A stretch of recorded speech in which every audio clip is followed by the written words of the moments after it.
नाही रे तुझला मोल काही, द्वारीची चपला तू.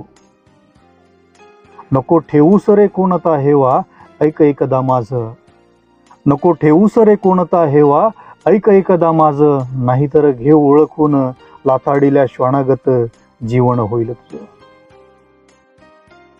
जर आपण स्वार्थी लोकांच्या संगतीत जर राहिलो, तर आपली अवस्था ही त्या चपलेसारखी होऊन जाते. स्वतःला एक ठरवा की बाबा स्वार्थी लोकांमध्ये आणि ज्या ठिकाणी आपल्याला मान सन्मान नाही त्या ठिकाणी जायचं नाही. आणि स्वार्थी लोकांच्या पुढे आपण त्यांच्याकडं अशा प्रकारे आकर्षित होतो की ते आपल्याला काहीतरी देणार आहेत. आपण एक आशा बाळगून असतो, पण ते लोक त्या वृत्तीचे नसतात. त्यांच्याकडून आपल्याला काहीही मिळणार नसतं. त्यामुळे आपण आपली जागा ओळखायला शिकलं पाहिजे.